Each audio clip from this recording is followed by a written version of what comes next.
What if I told you that one small group making up less than 2% of America's population consistently ranks among the most financially successful communities in the country? I'm talking about incomes that put them in the top tier, not by luck, not by lottery, and definitely not by accident. Here's the jaw-dropping part. A recent Pew Research survey found that nearly 1 in 4 Jewish Americans report household incomes of $200,000 or more. Compare that to just 4% of US adults overall. That's not just doing well, that's financial mastery. So, how do they do it?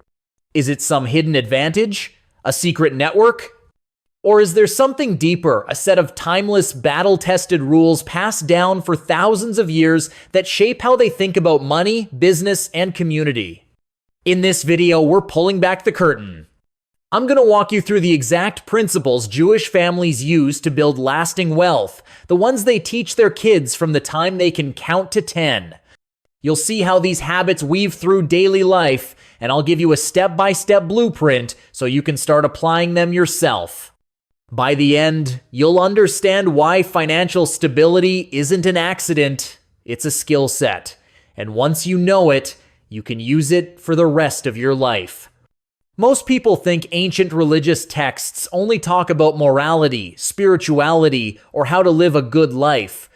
But buried inside the Jewish scriptures are clear, practical financial rules, the kind that work just as well today as they did thousands of years ago. Here's something that might surprise you. Jewish tradition doesn't glorify poverty. It doesn't see it as holy or pure.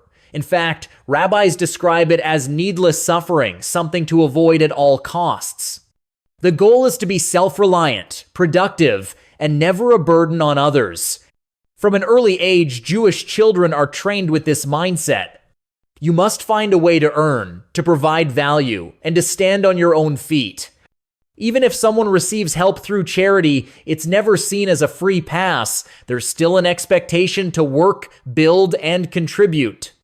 This mindset is why, while many Americans and Europeans wrestle with credit card debt, student loans, and mortgages, Jewish communities, even scattered around the globe, often continue to thrive in both business and personal finances. So, how do they actually train this mindset into the next generation? It starts shockingly early with a simple but genius system, the 5-jar method. Imagine giving a child $10. In most homes, they'd probably spend it on candy or toys.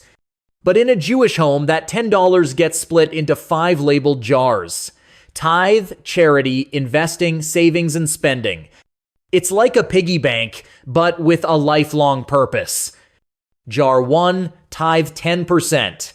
Right off the bat, the first dollar goes back to God, a built-in habit to keep greed in check. Jar 2, charity 10%. Another dollar goes to helping others, no strings attached. Here's the genius part. Generosity builds trust and reputation, and in turn, the community rallies behind you when you start something new. Jar 3, investing 20%. $2 set aside to make more money, whether it's a lemonade stand or a small side hustle. Kids have full control even if they fail because the lesson is in the learning. Jar 4, savings 10%. A safety net for emergencies, teaching that surprises in life are inevitable, so you'd better prepare. Jar 5, spending 50%. The rest is theirs to enjoy, because balance matters. This is more than money management. It's a financial operating system, one that shapes how kids think about earning, giving, investing, and spending for the rest of their lives. Here's where this system becomes more than just childhood training. It's a lifelong philosophy. Most people grow up thinking money is either for bills or for fun. But Jewish families drill in a deeper truth. Money is a tool, not a trophy. It's meant to be multiplied, protected, and used to create value far beyond yourself. Instead of spending to impress others, they adjust their lifestyle to match or stay below their income. That's why they can consistently put resources toward things that actually grow wealth, investing in education and skills. supporting their community, funding ventures that bring long-term returns. Let me drop a number that will shock you. According to research by the Jewish Federations of North America, over 90% of Jewish households give to charity every single year, and yet they're still among the wealthiest communities in the US. This flips the common fear about giving on its head. While most people worry, if I give, I'll have less, Jewish culture proves the opposite. The more they give, the stronger their wealth-building network becomes. This is where another golden principle comes in, straight from the Talmud. To build great wealth, you must work hard to earn and work equally hard to keep it. Think about that. It's not just about increasing income. It's about protecting it, plugging the leaks that drain your financial bucket. Ask yourself, do you know exactly how much you spend each month? Do you have a real plan for saving and investing? Are you living frugally, or just telling yourself you are? And here's something most people overlook. Your social circle can make or break your finances. In many communities, people barely know their neighbors, but in Jewish culture, relationships are an asset class. They nurture a network that shares information, opportunities, and resources. They promote each other's businesses, keep money circulating within the community, and act as a safety net in tough times. That's why the Second Jar charity isn't just generosity, it's strategic generosity. The more you give with an open hand, the more the community trusts you, supports you, and opens doors you could never unlock alone. And here's the twist. If you want to become wealthy, you have to learn directly from the wealthy. Not just read about them, but study their moves, absorb their mindset, and if possible, get mentored by them. In Jewish tradition, this isn't optional. It's part of the blueprint. Because wealth isn't built in isolation, it's built in networks. By now, you've probably realized Jewish financial wisdom isn't about chasing quick wins. It's about building a structure so strong it survives storms. And here's the emotional core. They pass these rules down not just to make their kids rich, but to make them resilient. Money is only part of the equation. The real goal is independence, dignity, and the ability to help others without burning yourself out. While many people see wealth as a finish line, Jewish culture treats it like a set of tools you sharpen over a lifetime. The focus is always on sustainability, not how much can I make this year, but how can I make sure my family is secure 20 years from now? Here's the part most outsiders never see. In traditional Jewish law, if you've wronged someone in a business deal even unintentionally, you are obligated to make it right, even if it means taking a personal loss. Why? Because reputation is capital.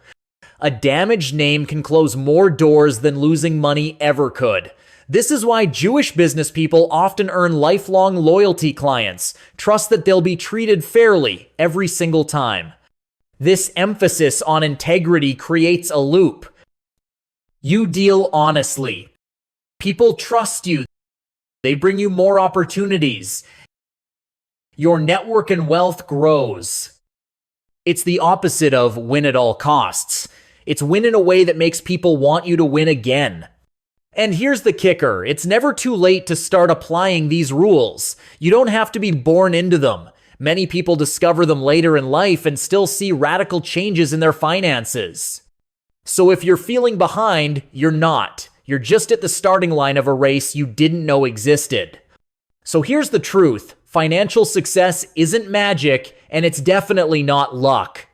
It's habits. It's discipline. It's choosing to play the long game when everyone else is chasing shortcuts.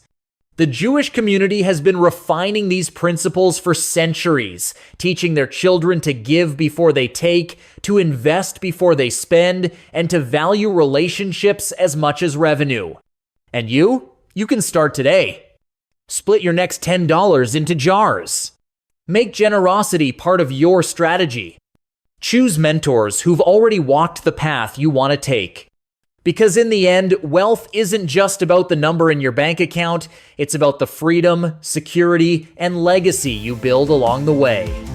If this video gave you a new perspective, hit the like button. share it with someone who needs to hear this, and subscribe so you don't miss the next blueprint for building a richer life in every sense of the word.